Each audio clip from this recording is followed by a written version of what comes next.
ನಮಸ್ತೆ ಸ್ನೇಹಿತರೆ. ಕರ್ನಾಟಕದ ಮಹಾನಟ ಅಂತಲೇ ಕರೀಬೋದು. ಗಾನಗಂಧರ್ವ, ನಟ ಸಾರ್ವಭೌಮ, ಪದ್ಮಭೂಷಣ, ಕರ್ನಾಟಕ ರತ್ನ, ದಾದಾ ಸಾಹೇಬ್ ಫಾಲ್ಕೆ ವಿಜೇತ, ಕೆಂಟಕಿ ಕರ್ನಲ್, ಗಾನಗಂಧರ್ವ, ರಸಿಕರ ರಾಜ, ನಟ ಸಾರ್ವಭೌಮ ಹೀಗೆ ನೂರಾರು ಹೆಸರುಗಳಿಂದ ಅವರನ್ನು ಕರೀತಾರೆ. ಎಲ್ಲರೂ ಪ್ರೀತಿಯಿಂದ ಅವ್ರನ್ನ ಕರೆಯೋದು ಡಾಕ್ಟರ್ ರಾಜ್ಕುಮಾರ್ ಅಪ್ಪಾಜಿಯವರು ಅಥವಾ ಅಣ್ಣ ಅವರು. ಅಣ್ಣ ಅವರ ಇಂದು 97ನೇ ಹುಟ್ಟುಹಬ್ಬದ ಸವಿನೆನಪು.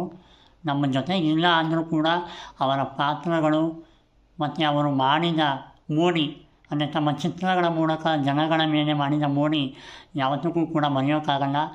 ಅವರ 200 ಕನ್ನಡ ಚಿತ್ರಗಳು ಕೂಡ ಒಂದೊಂದು ಮಾಸ್ಟರ್ ಪೀಸ್ ಅಂತಲೇ ಹೇಳ್ಬೋದು.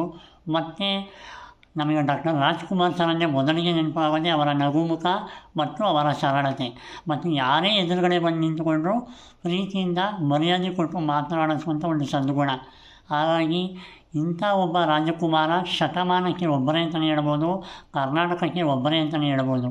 ಹಾಗಾಗಿ ಇಂದು ರಾಜ್ಕುಮಾರ್ ಸರ್ ಅವರ 97ನೇ ಹುಟ್ಟುಹಬ್ಬ. ಅವರ ಹುಟ್ಟುಹಬ್ಬ ಅಂದರೆ ಇಡೀ ಕನ್ನಡಿಗರ ಹಬ್ಬ ಅಂತಲೇ ಹೇಳ್ಬೋದು. ಯಾಕಂದರೆ ಅವರ ಪಾತ್ರಗಳ ಮೂಲಕ ಅವರು ಸದಾ ಇಂದಿಗೂ ಜೀವಂತವಾಗಿದ್ದಾರೆ. ಕನ್ನಡವನ್ನು ಸ್ವಚ್ಛವಾಗಿ ಮಾತಾಡಿ ಕನ್ನಡವನ್ನು ಬಳಸುವ ಏಕೈಕ ನಟ ಅಂದರೂ ಕೂಡ ಅವರೇ ಅಂತಲೇ ಹೇಳ್ಬೋದು.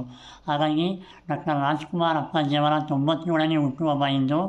ಸೊ ನಾವೆಲ್ಲರೂ ಕೂಡ ಅವರ ಚಿತ್ರಗಳ ಮೂಲಕ, ಅವರ ಆದರ್ಶದ ಮೂಲಕ ನಾವು ಅವರನ್ನು ಫಾಲೋ ಮಾಡ್ತಾ, ಅವರಲ್ಲಿರುವಂಥ ಸದ್ಗುಣಗಳನ್ನು ನೋಡ್ತಾ ಆದರ್ಶವನ್ನು ಇಟ್ಕೊಂಡು ನಮ್ಮ ಜೀವನವನ್ನು ಸಾಗಿಸ್ಕೊಂಡು ಹೋಗಬೇಕು. ಮತ್ತು ಡಾಕ್ಟರ್ ರಾಜ್ಕುಮಾರ್ ಸರ್ ಅವರು ಇಂದಿಗೂ ಎಂದಿಗೂ ಮುಂದಿಗೂ ಕೂಡ ಜೀವಂತವಾಗಿರ್ತಾರೆ. 100 ವರ್ಷ ಅಲ್ಲ, 1000 ವರ್ಷವೂ ಕೂಡ ಅವರ ಪಾತ್ರಗಳು, ಅವರ ನಗುಮುಖ, ಅವರ ಚಿತ್ರಗಳು ಎಂದಿಗೂ ಕೂಡ ಹೀಗೆ ಇರುತ್ತೆ ಅಂತ ಹೇಳ್ತಾ ನನ್ನ ಮಾತನ್ನು ಮುಗಿಸ್ತಾ ಇದ್ದೀನಿ. ಜೈ ಹಿಂದ್, ಜೈ ಕರ್ನಾಟಕ ಮಾತೆ.